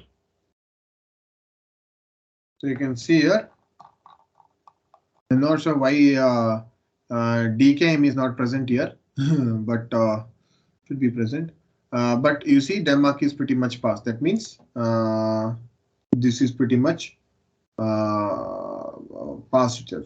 No, see, for DMARC, with an example. So it will check all these things, guys. It will check the entirety of the background. So let's say live example. Okay. Uh, uh, uh, Wait, let me think for a live example. Okay. Denmark can be.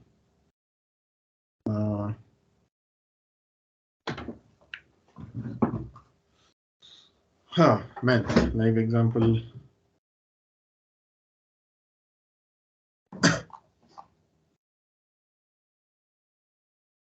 Yeah.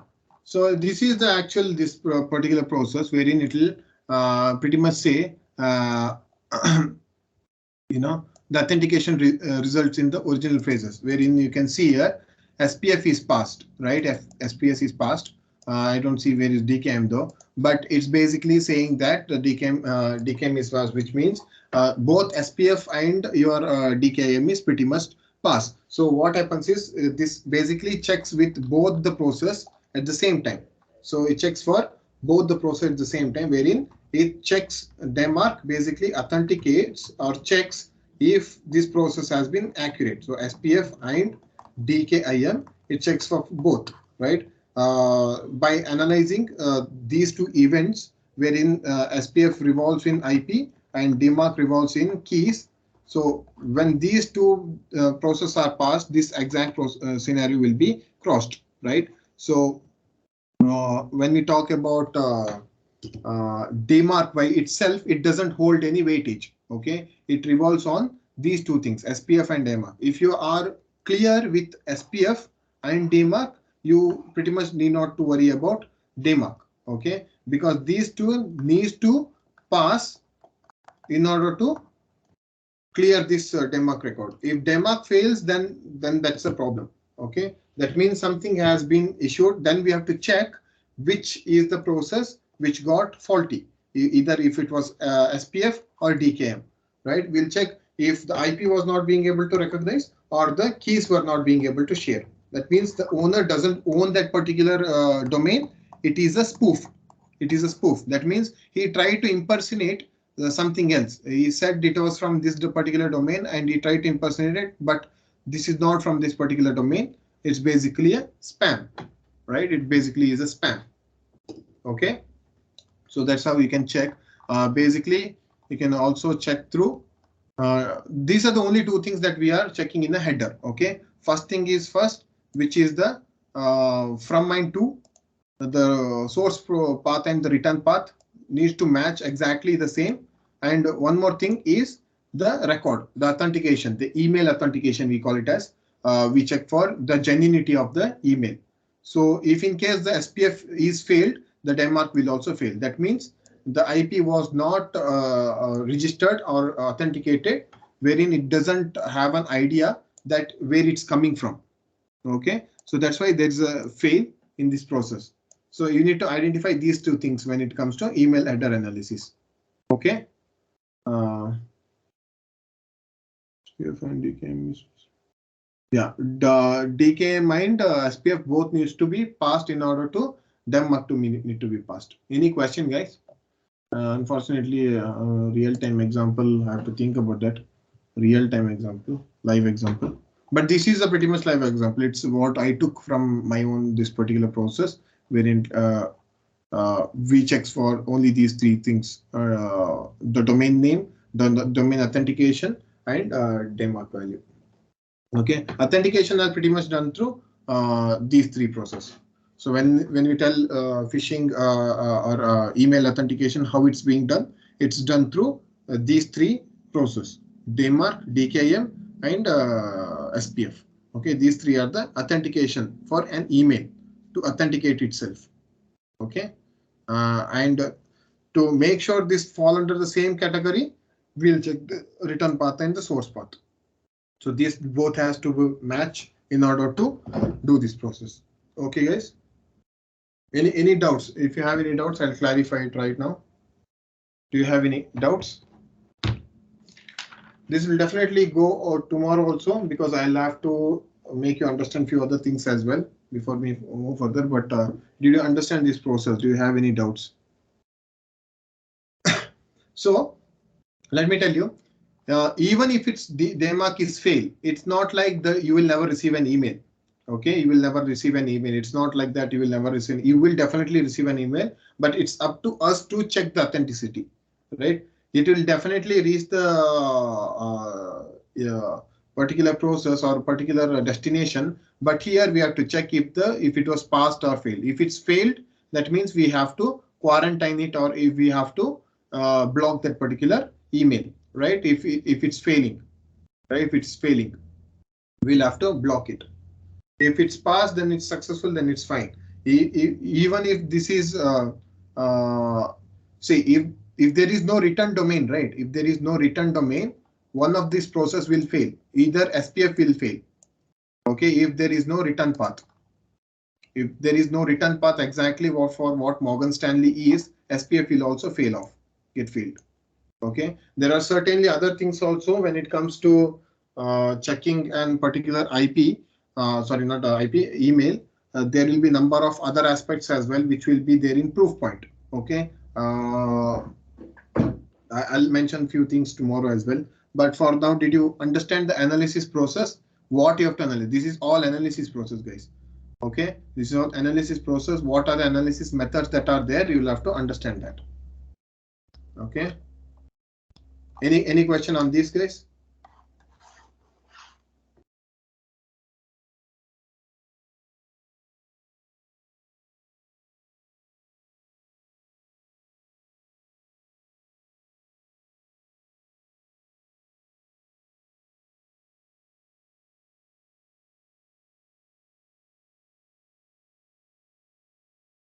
Yes, no, maybe.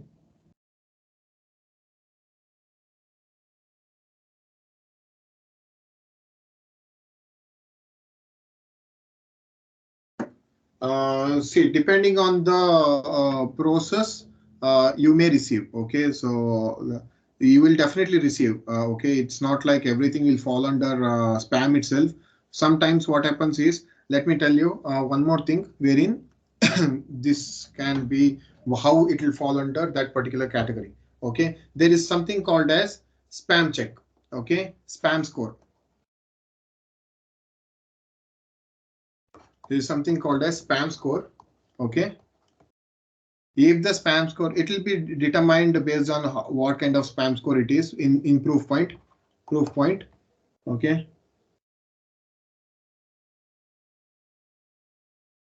You have shown DMARC SPF pass in Word document. You have shown DMARC SPF pass in Word document. I have copied it to Word. Man.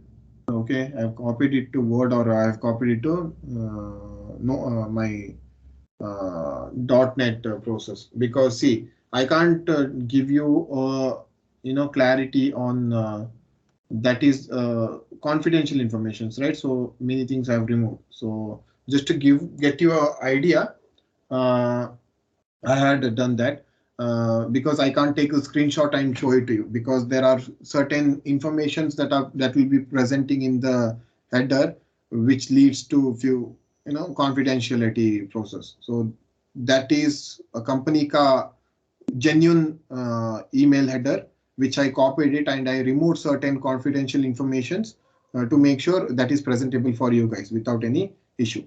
Okay. That is a genuine email. It's not that I have written it out or something like that. This is not which has been written. This is a genuine email which has been taken, and I had copied it here. Okay, this is a genuine email. This is what the analysis is. These are the analysis for the email. There is no other analysis for the particular email at all. Okay, this is pretty much the plain example. Okay. No, proof point is basically a email analysis tool. Okay, that is email analysis, wherever you get to confirm the genuinity, you will definitely learn that in the future. Okay, but I'll tell you what exactly is proof point and how basically it can categorize itself too. Okay. And few of the proof point, few features will also be there in basic features will also be there in Gmail. Okay, just to take any email, for example, do the analysis and explain.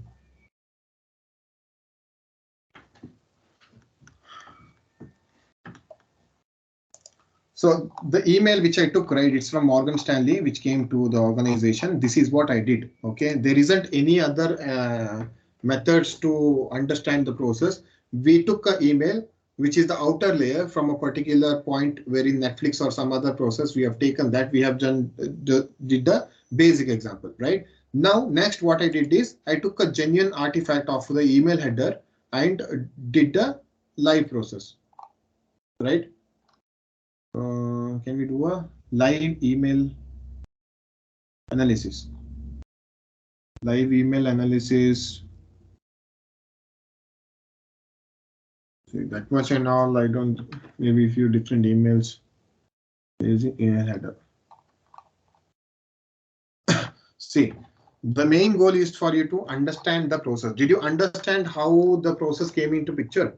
No matter what, this everything will remain the same. Maybe SPF record may differ, or maybe this particular process may differ. Okay, the from mind to path, from mind return path may differ. Apart from that, everything is the same. Not theory, man, not theory. See, I am not teaching, sitting here and teaching theory, right? These are not theories, right? These are not theories. What I showed you, these are not theories. And this is definitely not theory, right?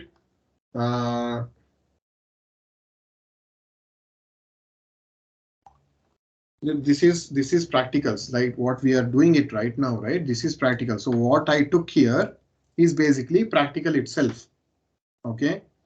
I'm not sure what you are facing any trouble with of live demos. There are no live demos because we don't have the necessary tools for that, right? We don't have the necessary tools, but I have gotten the necessary details how an email looks like, what and all it contains, right? What and all it contains, and what are the artifacts present in it. I will definitely check if I can do something else in the process. In any fact, through Gmail, no. Through Gmail, if she has done through Gmail, you will never get any detail because Gmail is very limited. That's a basic. Okay, that's the basic of the base. Okay, I'll try to identify a few other things when it comes to proof point and other something else. But I think your SC2 mentor did it through Gmail value, Gmail process. Yes. Did it do it in Gmail? Yeah, see, Gmail is not a genuine way because Gmail doesn't contain all the artifacts. Okay, it doesn't contain the every bit of details.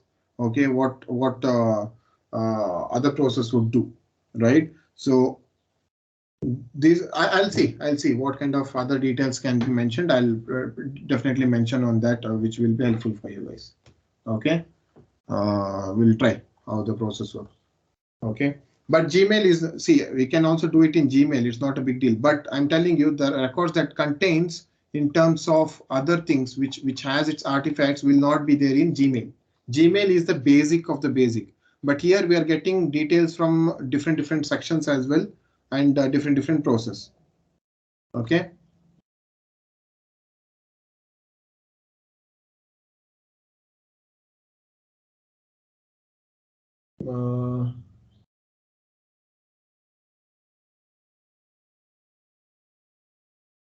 SPF record domain. Okay. From Microsoft. Where is the return path? Okay, return path is there. This is checked through MX toolbox, is it? Email header. Okay, we'll do that in that case. This is done through email header. Okay, we'll do that tomorrow. Okay. I'll have to check few other things as well. Meaning with.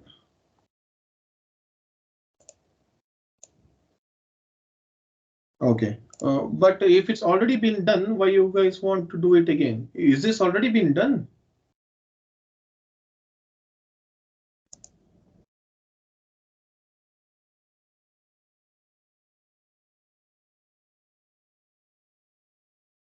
Is it already been done?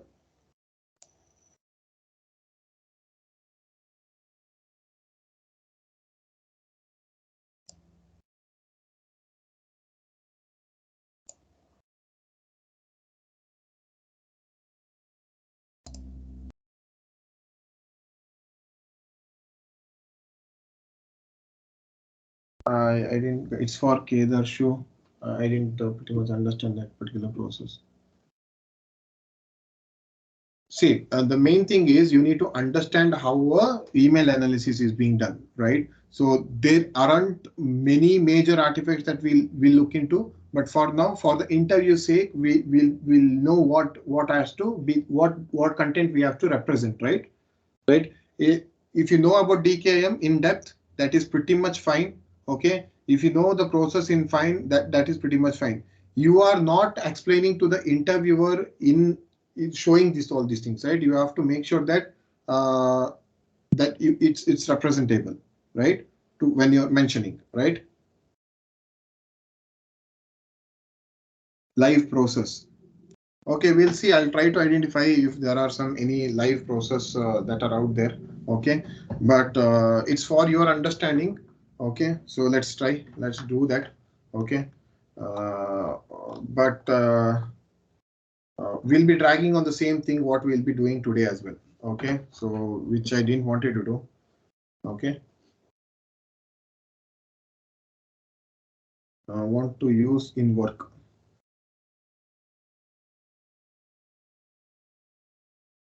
Okay. But you can't consider yourself itself, right? We have to consider as a whole. But we'll definitely work on with that process, showing it as a live demo, right? Live demo, I have to check. Okay, I have to check with the process as well. We'll work on that process. Okay, live process how. But was it already done? Like if it's already, if email analysis was already done, why we are trying to do it again? I'm not sure. I'm not understanding if it was already done the process.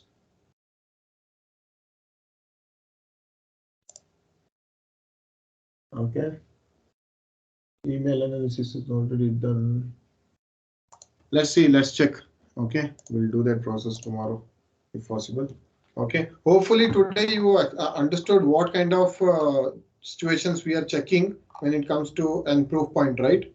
Anybody has any other doubts in terms of SPF, DKM, what exactly is there, Denmark, right? Any other doubts?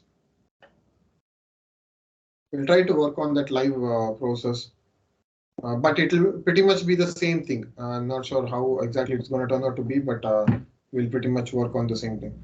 For now, we just do the email header analysis. Okay, that's how I've been doing. Okay, okay, got it. Live scenario, I never checked on live scenario. The reason being, we work on different structures, right? So we need only to understand. If you have an email header, you just need to understand that particular process itself. uh, we'll compare with different scenarios, right? So if you understand one particular email header analysis, then it's fine. Did you guys understand at least the email header analysis, how it's done? Did you guys understand at least how the inner email analysis will be done?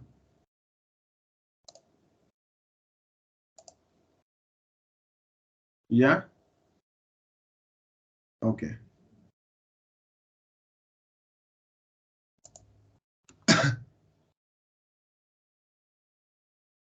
Okay. Let me take up a. Okay, got it. Okay, I'll take.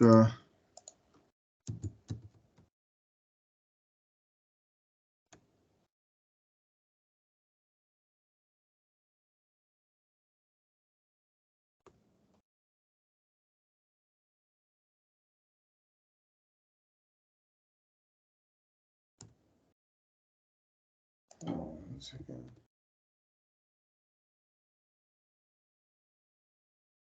Okay. Topics left are related to malware analysis. Okay, how you do a malware analysis, what other things are there when it comes to analysis. We'll also see how malware is pretty much are out there. Okay, different types of malware attacks. Okay, how we can analyze that. Okay, how we can analyze that. I'll give you a step-by-step process how we can analyze that. Okay, and for the interview, how we can be able to use it for to crack the interview. We'll also learn how malware is will be there and how we can basically prevent it, give a recommendation, or basically the analysis part. Okay, that will be there. That I wanted to continue tomorrow itself because that will take time. Let's see how it goes. Okay, or else we'll push it to Monday or something like that. Okay, so these are the few things that are still there. Next week there are few certain other details. Okay, that will come across once this session is over. Malware analysis is there, and after that, a few other things are also there. So for this week, there is only malware analysis. Different types of malware, ransomware, DDoS attack, malware. How do you analyze? What are the steps you need to take to analyze? And different structures. Okay, assignments here I had already given you. Forgot. I had done asked about different what you call types of phishing. Please do that. Different types of phishing. And one more thing that I had asked you to you know check is what what was the other thing which I asked you to do? Uh, Different types of phishing attack is one. One more other stuff was macros. Yes, macros. Ask, check, understand what exactly is macros and what are the different ways to that can be identified. So these two things that you'll have to understand. Okay. Okay, I got the attendance. Everybody gave the attendance, right? Please don't tell later that I haven't got already given. Okay, guys. All right. Thank you, guys. We'll catch up tomorrow. Hopefully, this session was useful. Okay. Different email phishing and macros. Don't combine those together. Macros are different process. So learn about macros, what exactly is macros and how that can be modified or changed. How an hacker or attacker can use macros. That is one more thing, and different types of phishing is one more thing too. Okay. All right, guys. Thank you. We'll catch up tomorrow. We'll learn a few more things in terms of phishing. Okay.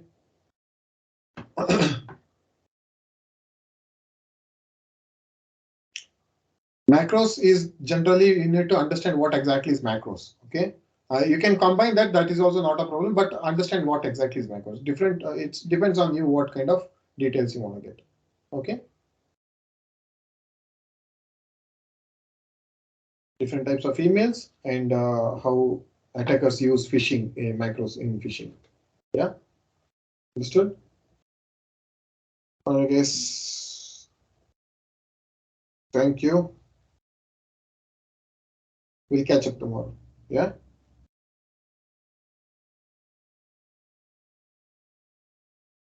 Thank you, guys. Take care.